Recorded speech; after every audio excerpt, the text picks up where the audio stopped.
Good evening, I'm Dennis Ward. Welcome to APTN National News Weekend.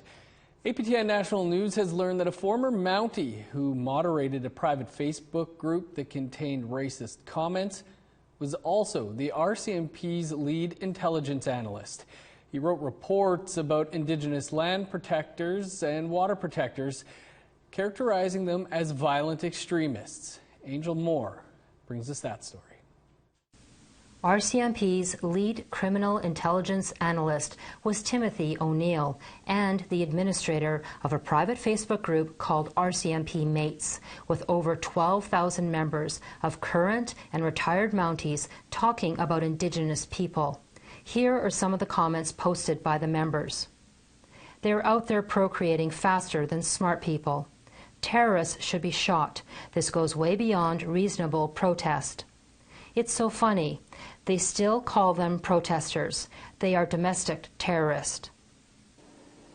These comments are not attributed to O'Neill, but O'Neill resigned from the group after APTN reported the story of this Facebook group last summer, not before warning other members to delete their comments. I want to alert the group that I was contacted by APTN. Remove any posts that were even the least bit controversial. He also had a message for his followers in the Facebook group. Threatening to go to the media will end with your immediate removal. Jeffrey Monahan, a criminology professor at Carleton University, says a high-ranking officer like O'Neill's involvement with RCMP Mates solidifies systemic racism in the RCMP. It really demonstrates how rotten the institution is, that it can't recognize how problematic these things are. APTN reached out to O'Neill several times for an interview. He declined, stating, "As a former RCMP employee, I am by law not permitted to discuss my work while employed with the RCMP." But that statement to APTN just a few days ago seems to be a contradiction by what O'Neill posted on RCMP Mates and his LinkedIn profile page. Between 2008 and 2014, I was the RCMP's lead criminal intelligence analyst, tasked with identifying and analyzing potential and credible threats to the Canadian energy sector. The RCMP confirmed in an email to APTN O'Neill worked on the critical infrastructure team from 2008 to 2012. O'Neill collaborated with other policing agencies such as CSIS, Canada's spy agency, monitoring Indigenous protesters, and completed a criminal intelligence assessment report about the 2013 anti-fracking protests in New Brunswick, which he posted a link to in RCMP Mates and his LinkedIn profile. This is some of the wording in the report. Criminal intentions of the eco-extremists. Violent Aboriginal extremists, violent rhetoric. Lorraine Clare of Elsipogtog First Nation is a land and water protector who was on the ground when the RCMP moved in. Criminal threats to the Canadian petroleum industry. Criminal threats. I mean, we're criminals now because we're defending our land. We're protecting our water.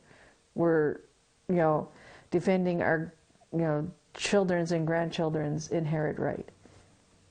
Really? Yeah. Monahan says reports like O'Neill's only promote one side of the issue, and it's not the Indigenous side. I think there's just so much on-the-ground racism, outright racism, where RCMP officers are treating Indigenous people like crap. In 2013, Elsipogtog First Nation community members and supporters blocked a highway to protest shale gas fracking. The peaceful protest came to a violent end when heavily armed police raided the blockade. This guy is smearing pretty well every Aboriginal movement that has occurred to defend land, water, and what do you call it? Treaty rights. That's the other thing. They're not even stating anything that this is why we're doing it. We're defending our rights. If the tables were turned, if we were infringing on their right, would they not stand up too? Monahan says O'Neill criminalized Indigenous protesters as eco-terrorists. And for policing Indigenous protests in particular, it was really kind of sensationalizing the threat in a way that I think was trying to really kind of put Indigenous protests on to the kind of like a higher level of threat to get more resources within the policing bureaucracy. Monahan isn't the only one raising concerns about the RCMP.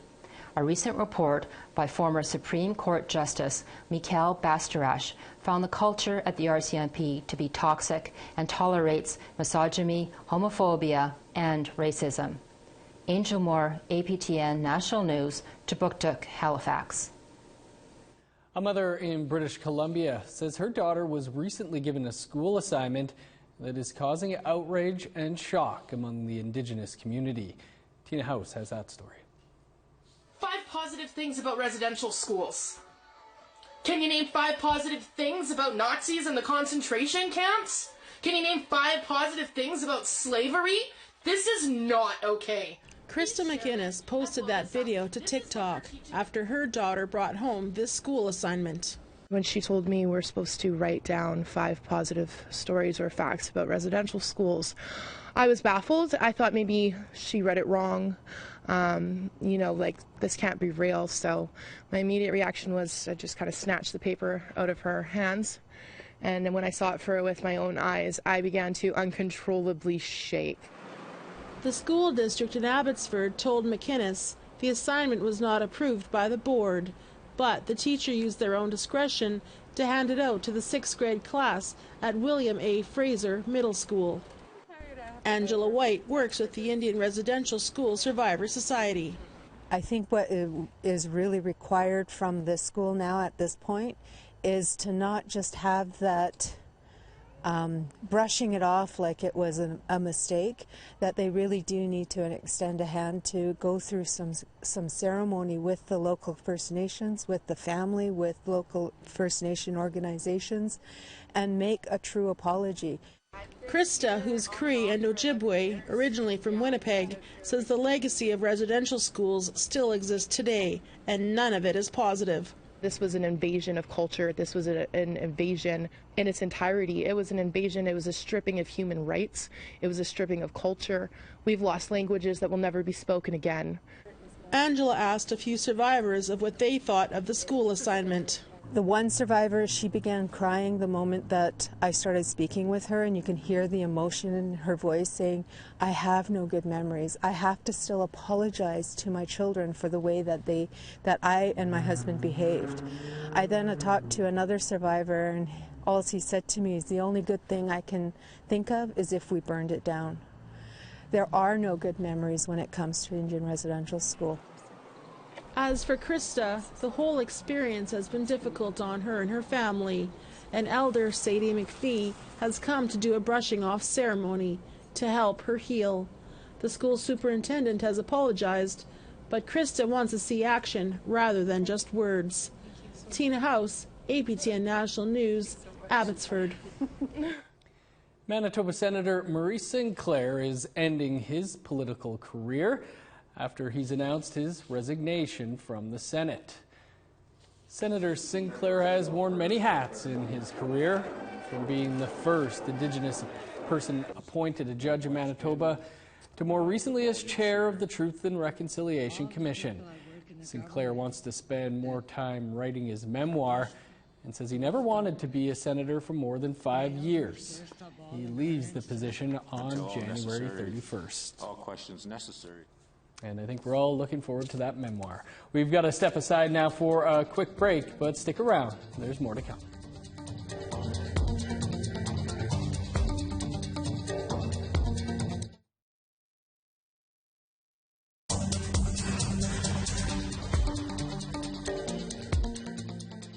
Welcome back. It's no secret that Canada's child welfare system is in a state of crisis, or that it's Indigenous children that are paying the highest price. APTN journalists Colin Crozier and Kenneth Jackson spent 12 days on the road in northwestern Ontario looking into the growing epidemic. Their first stop was the Constance Lake First Nation, 300 kilometers northwest of Timmins, where community members are concerned the local First Nations Child Welfare Agency is overstepping their authority. A warning to our audience, this story contains material that may be sensitive to some viewers. It's the last days of summer on the Constance Lake First Nation. At this time of year, the streets should be filled with children playing. But it's quiet today on this small Northern Ontario reserve. It has been for some time. If you take a look, compare from 2014, you used to see kids running around. When you ride around today, you don't see that anymore. It's obvious that there's something happening. Robin Bunting has seen the impact Canada's child welfare system is having on Indigenous children firsthand. She spent time in foster care and group homes when she was a young girl. It was an experience that she has tried hard to forget, but one that has had a direct impact on the work she does today. All my years, I knew when I was a little girl in care that I knew that I wanted to go into this work to help other kids that were in situations that I've been in. And I've done it everywhere. I did everything I could, 110%. I give it everything. I live, eat, sleep, breathe child welfare, and that's okay. People say it's not okay to love it, something that much, to love work that much. It's not work to me. Bunting has worked in the child welfare system now for the last 20 years.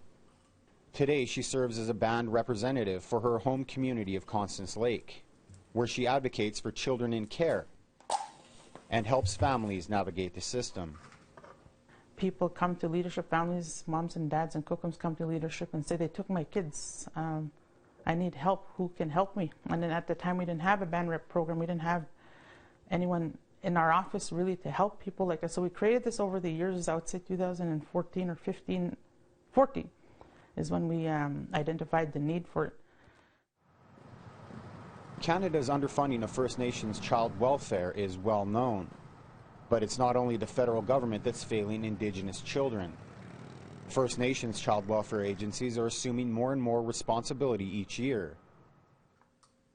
Agencies like Cunawanamano, they deliver services to 11 First Nations communities in the province.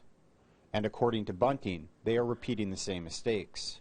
They're trying to break my people. You know, I can feel my people and they're hurt. Like I said, I ride around and I see the empty streets and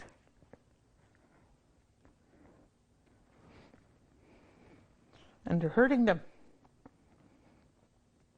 And it's allowed. And the statistics are telling. The number of children apprehended by Cunawanamano has increased significantly over the last few years.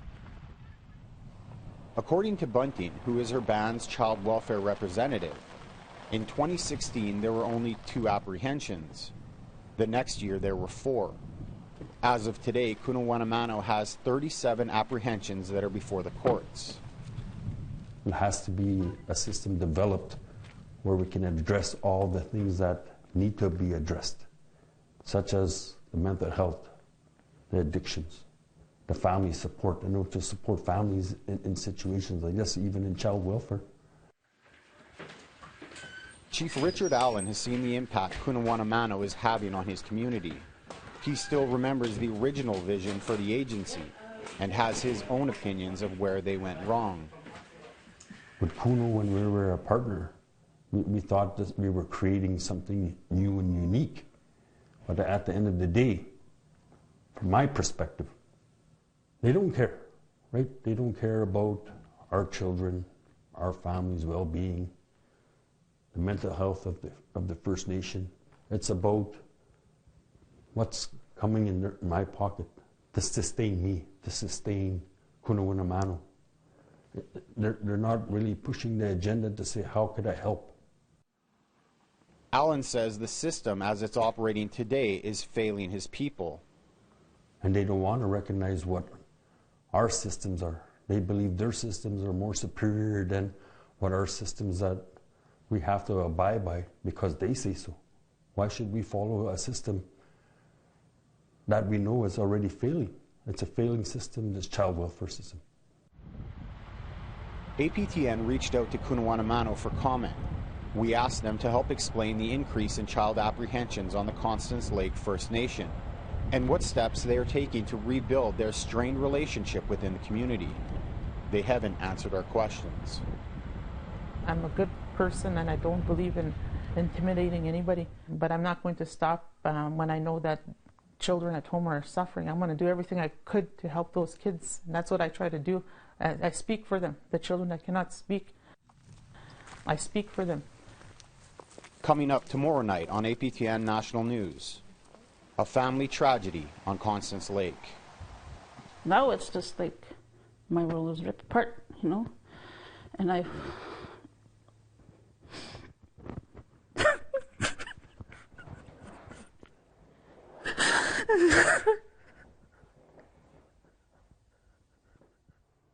And we'll have the continuation of this story after a quick break.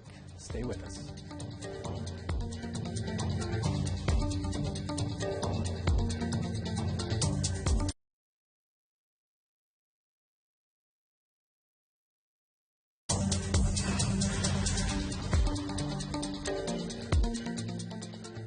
Welcome back. As we mentioned, APTN journalists Cullen Crozier and Kenneth Jackson spent 12 days on the road in northwestern Ontario looking into the province's child welfare crisis. They were contacted by a family on the Constance Lake First Nation who lost a child to suicide. The family was concerned about the way the local First Nations Child Welfare Agency handled her case. A warning to our audience, this story contains material that may be sensitive to some viewers.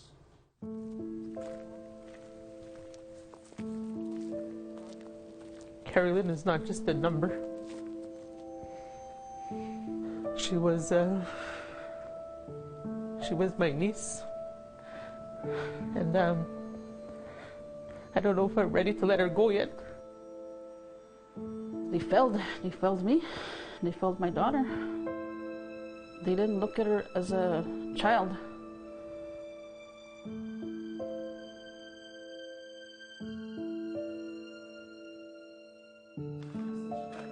These photographs are all that Crystal Bunting has left of her daughter, Carrielynn. Carrielynn was only 13 years old when she died by suicide in her home on the Constance Lake First Nation on November 27, 2019. Her smile is like, it was big, like from year to year, and especially her laugh. Her laugh isn't just like a regular normal laugh, you know, like how, but her laugh is just like a loud and contagious laugh, you know, like if you were to hear her laugh, like you would smile right away. In the weeks leading up to her death, Carrielynn was struggling. She was being bullied at school, and 3 weeks before she died, she was admitted to the health center with deep scalpel cuts to her arm. The nurses stitched her up and informed the local child welfare agency, Cunawanamano. They have to follow a protocol, and that protocol is to call mental health. And if a child is under the age of 16, they have to call Child Protection Services. So the hospital did that, right? They called mental health and they called Child Protection Services. Okay, so Carrielynn, and again, the kids grew up in this house. Robin Bunting is Carrielynn's aunt. She is also her band's child welfare representative. She was never told about Carrielynn's suicide attempt. According to Cunawanamano, to involve her would be seen as a conflict of interest. And I had noticed there was writing on my wall, and I asked the kids who did that. And Shay, Carrielynn's little sister, was down like this, and she said, "Auntie, it was Carrie." So Carrielynn wrote that. They said that I understand your sister is the band rep for Constance Lake, and she can't be involved. Like they told me that. Is it like basically I can't tell her, my sister couldn't tell her anything what was going on? Well, to me that's how it sounded like, eh? Following Carrielynn's suicide attempt, Cunawanamano waited 8 days before reaching out to the family. This is our last picture together, me and my daughter. Crystal Bunting was hopeful that they were going to provide Carrielynn with the help she needed. But the agency determined that ongoing intervention was not required. A shame, I guess. You came into my house saying that you're going to help me and help my children.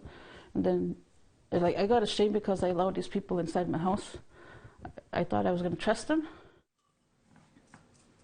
On the morning of November 27, 2019, Robin Bunting got a phone call from her sister Crystal. She was frantic, repeating Carrielynn's name over and over. And then she says, she's gone. And I said, who? I didn't know what she was talking about. I still didn't know what was going on. She goes, Carrielynn, she's gone. I said, gone where? I said. And then I looked at my nephew Lewis, and he's standing there, and he's crying, and I said, and it hit me that she was gone. Carrielynn Bunting was found hanging in the basement of her home by her younger sister. She was only 13 years old. Both Robin and Crystal feel that Cunuwanamano failed to properly protect Carrielynn. They filed a formal complaint with Ontario's Child and Family Services Review Board. I wish they would have told me that. They never told me that. November 6th, they never told me that. And if they had, I don't know what would have happened. I can't even think about that. Would she still be alive today?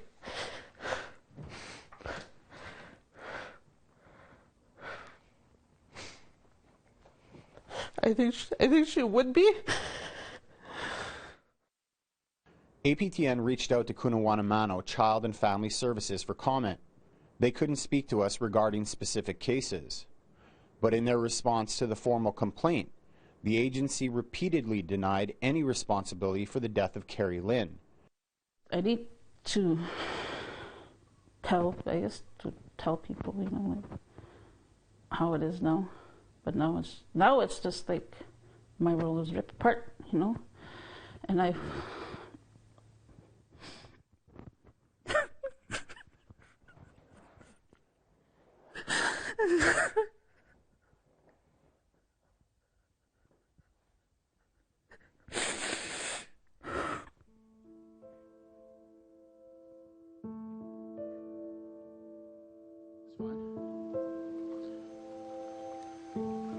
I'm not going to let her death be for nothing.